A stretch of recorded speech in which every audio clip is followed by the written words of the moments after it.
নমস্কার। আজকের আলোচনায় আমরা ডুব দেব গ্রাম বাংলার এক ভূতের গল্পে। এই গল্পটা আমরা পেয়েছি বঙ্গকথা নামের একটা ইউটিউব চ্যানেল থেকে।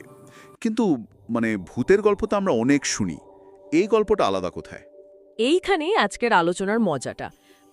আপাত দৃষ্টিতে এটা একটা সাদামাটা ভূতের গল্প মনে হলেও এর ভেতরে একটা গভীর ট্র্যাজেডি লুকিয়ে আছে। আচ্ছা। গল্পটা শেষ হওয়ার পর একটা এমন মোচড় আসে যা পুরো দৃষ্টিভঙ্গিটাই বদলে দেয়। দারুণ। আমাদের উদ্দেশ্য ঠিক এটাই, গল্পের স্তরগুলো এক এক করে খুলে দেখা। একদম। আর বোঝার চেষ্টা করা কিভাবে একটা ভয়ঙ্কর গল্প ব্যক্তিগত যন্ত্রণার আয়না হয়ে উঠতে পারে। তাহলে আর দেরি কেন, চলুন শুরু করা যাক শীতের রাতের এক চায়ের দোকানের আড্ডা দিয়ে। গল্পের শুরুটা হচ্ছে শায়ক নামের এক টিউশন মাস্টারকে দিয়ে। হ্যাঁ, মাস শেষ, কিন্তু মাইনে পায়নি, তো মনটা বেশ খারাপ। খুব পরিচিত একটা সমস্যা। তো সে তার দুই বন্ধু ভোলা আর হারুকে নিয়ে পরাণখুড়োর চায়ের দোকানে গেছে আড্ডা দিতে। পরিবেশটা বেশ ঘরোয়া আর কি। আর শীতের রাত, গরম চা, আড্ডাটা বেশ জমে উঠেছে। ঠিক এই সময়ই দোকানে একজন অপরিচিত লোক ঢোকে। তার অবস্থা খুব একটা ভালো নয়, চা খাওয়ার পয়সাও নেই। আর এখানেই গল্পটা একটা মোড় নেয়। এই চায়ের দোকানটা আসলে একটা ফ্রেম তৈরি করে, মূল গল্পের বাইরের একটা আবরণ, ঠিক। যা আমাদের শ্রোতাদের মূল গল্পের জন্য প্রস্তুত করে। তো সেই লোকটি চা খাওয়ার বিনিময়ে একটা গল্প শোনাতে চায়। আর হারুর অনুরোধে ঠিক হয় যে ওটা একটা ভূতের গল্প হলেই ভালো হয়। লোকটি রাজি হয়, কিন্তু একটা শর্ত দেয়। ভয় পাওয়া চলবে না। একদম। এই ছোট্ট শর্তটা দিয়েই কিন্তু আমাদের মূল গল্পের অন্ধকারে প্রবেশ। মূল গল্পটা রাজেশ আর তার স্ত্রী গীতাকে নিয়ে। আচ্ছা। ওরা পাশের গ্রাম থেকে নেমন্ত্রণ খেয়ে ফিরছে, অমাবস্যার রাত। পরিবেশটা একবার ভাবুন। ঘুটঘুটে অন্ধকার, মাটির রাস্তা, গরুর গাড়ির ক্যাচক্যাচ শব্দ। আর মাঝে মাঝে শেয়ালের ডাক। লেখক খুব পরিচিত কিছু উপাদান ব্যবহার করেছেন একটা গা ছমছমে আবহ তৈরি করার জন্য। আর বিপদটা ঘনীভূত হয় যখন গাড়ি চালক একটা বাঁশ বাগানের সামনে এসে গাড়িটা থামিয়ে দেয়। সে কিছুতেই এগোতে রাজি নয়। তার কথা হলো ওখানে নাকি তেনাদের বাস। হ্যাঁ, বিশেষ করে অমাবস্যার রাতে। এই বাঁশবাগান তো আমাদের লোক কথায় ভয়ের একটা খুব বড় প্রতীক। ঠিক তাই। দিনের বেলায় শান্ত, কিন্তু রাত নামলেই যেন অশরীরী কার্যকলাপের কেন্দ্র। তো উপায় না দেখে রাজেশ আর গীতা হেঁটে এগোতে থাকে। আর বাঁশবাগানের কাছে আসতেই প্রথম অদ্ভুত ঘটনাটা ঘটে। গীতার মনে হয় কেউ যেন ওর মাথায় খুব আলতো করে হাত বুলিয়ে দিল, একটা শীতল স্পর্শ। উফ! রাজেশ পিছনে তাকিয়ে দেখে গীতা চুপ করে দাঁড়িয়ে আছে, চুলগুলো খোলা। সে যখন গীতার হাতটা ধরে চুমকে ওঠে। হাতটা বরফের মতো ঠান্ডা। হ্যাঁ, এখানেই যেন অশুভ কিছু সূচনা হলো। আর বাড়ি ফেরার পর পরিস্থিতিটা আরও নাটকীয়ভাবে খারাপ হয়। কিভাবে? গীতার আচরণে যে পরিবর্তনগুলো আসে সেগুলো আর সূক্ষ্ম থাকে না, বেশ ভীতিজনক হয়ে ওঠে। যেমন ধরুন, রাজেশের মা মালিনী দেবী যখন ওদের খাবার কথা জিজ্ঞেস করেন, গীতা এক অদ্ভুত কর্কশ গলায় উত্তর দেয়। কি বলে? বলে তার নাকি প্রচণ্ড খিদে পেয়েছে, সে মাছ খাবে। কিন্তু ওরা তো এইমাত্র নেমন্ত্রণ বাড়ি থেকে খেয়ে ফিরল। ঠিক তাই। এই অস্বাভাবিক ক্ষুধাই হল প্রথম লক্ষণ, বিশেষ করে মাছের প্রতি এই লোভ। এটা ভৌতিক গল্পে অশুভ শক্তির একটা প্রতীক। ঠোঁটের কোণ দিয়ে লালা গড়িয়ে পড়ার যে বর্ণনা, তাতেই বোঝা যায় সে আর স্বাভাবিক নেই। একদম। আর গল্পটা চরম অস্বস্তিকর মোড় নেয় যখন মালিনী দেবী রান্নাঘরে যান। কি দেখেন তিনি? তিনি দেখেন গীতা মেঝেতে পড়ে থাকা মাছের ঝোল জিভ দিয়ে চেটে খাচ্ছে। কি ভয়ানক! এই দৃশ্যটা তো শুধু অস্বাভাবিক নয়, এটা চরম অস্বস্তিকর। হ্যাঁ, এই দৃশ্যটা দিয়ে গল্পকার আসলে সংসারের যে পবিত্রতা সেটাকে আক্রমণ করছেন। রান্নাঘর তো বাড়ির কেন্দ্র, তাই না? অবশ্যই। সেই পবিত্র জায়গাকেই কলুষিত করা হচ্ছে। অশুভ শক্তিটা শুধু গীতাকে নয়, পুরো পরিবারকেই গ্রাস করতে শুরু করেছে। আর পরের দিন সকালে যে পোষা হাঁসটার ছিন্ন ভিন্ন দেহ পাওয়া যায়, সেটাও তো এই ধ্বংসের ইঙ্গিত। ঠিক। অশুভ শক্তিটা এখন আর শুধু অদ্ভুত আচরণ করছে না, সে হিংস্র হয়ে উঠছে। রাজেশ যদিও প্রথমে বিষয়টাকে পাত্তা দিতে চায় না, ভাবে হয়তো শিয়ালের কাজ। কিন্তু মালিনী দেবীর সন্দেহটা থেকেই যায়। আর গীতার অবস্থাও দিন দিন খারাপ হতে থাকে। সে ঘর অন্ধকার করে কম্বল মুড়ি দিয়ে সারা দিন শুয়ে থাকে, কারোর সাথে কথাও বলে না। এই যে নিজেকে গুটিয়ে নেওয়া, আলো থেকে দূরে থাকা, এগুলো তো অশুভ শক্তির উপস্থিতিরই লক্ষণ। শেষ পর্যন্ত রাজেশ আর উপায় না দেখে গ্রামের বৈদ্য রমানাথ বাবুকে খবর দেয়। আর এখান থেকেই গল্পটা ক্লাইম্যাক্সের দিকে এগোতে শুরু করে। বৈদ্যের আগমন মানেই তো ভালো আর মন্দের লড়াই। একদম। তো রমানাথ যখন গীতার অন্ধকার স্যাঁতসেঁতে ঘরে ঢোকেন, তিনি একটা দম বন্ধ করা বাজে গন্ধ পান। এটাও তো একটা চিহ্ন।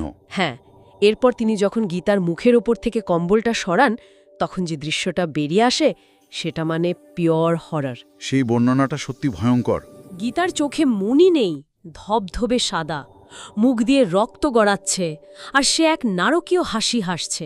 আর তারপর চিৎকার করে বলছে, রক্ত, টাটকা লাল রক্ত, মানুষের রক্ত, দিবি আমাকে। উফ, গায়ে কাটা দিচ্ছে।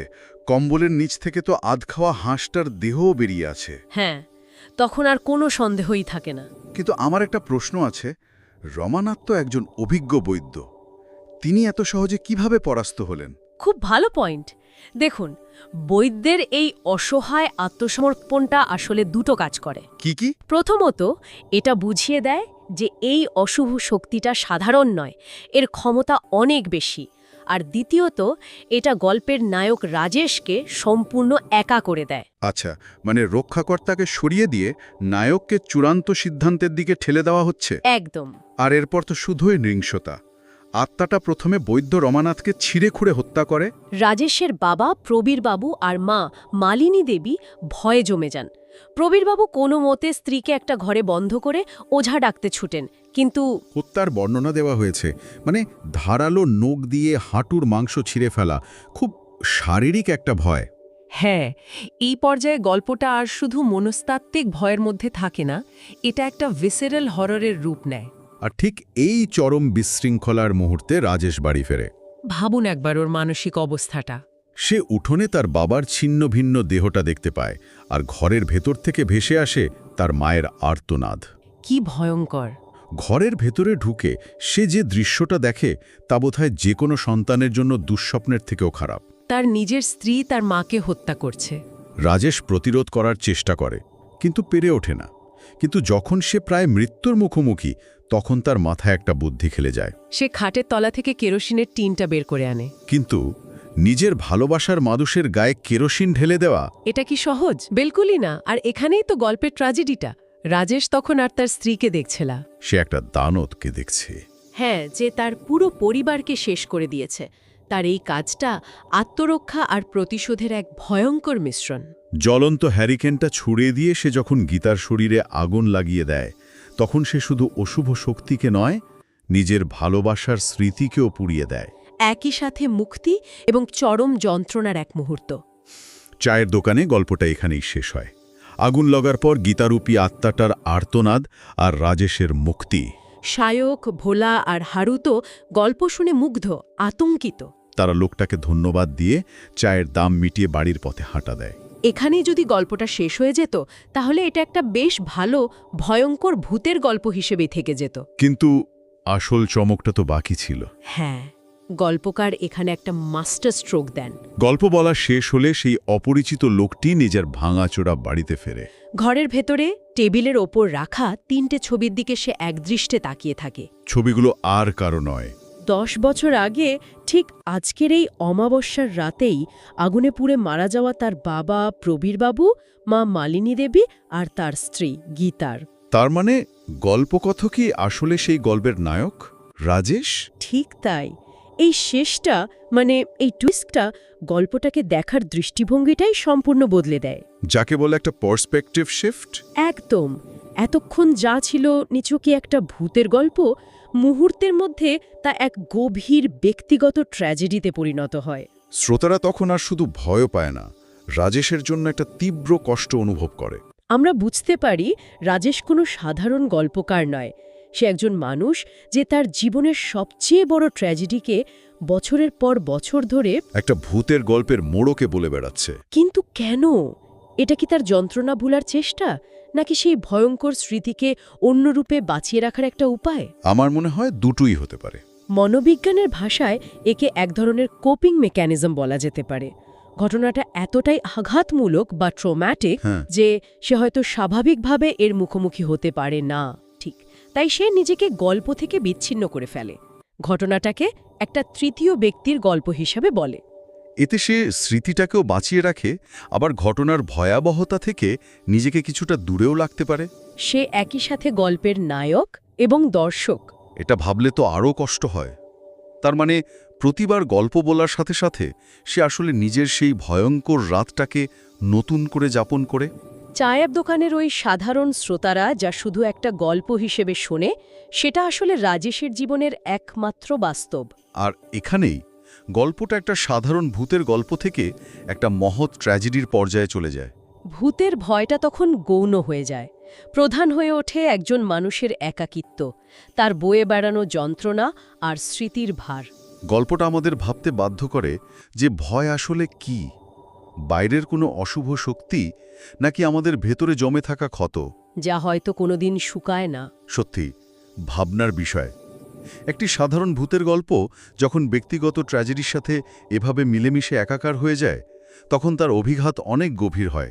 আজকের মতো এখানেই শেষ করছি, তবে শ্রোতাদের জন্য একটা প্রশ্ন রেখে যেতে চাই। বলুন। গল্পটা তো শেষ হলো, কিন্তু রাজেশের জন্য কি সেই রাতের হরর কোনোদিন শেষ হবে, নাকি সে বাকি জীবনটা ওই জ্বলন্ত ঘরের ভেতরে তার নিজের তৈরি করা গল্পের মধ্যেই বন্দী হয়ে থাকবে? উত্তরটা হয়তো আমাদের অজানাই থেকে যাবে।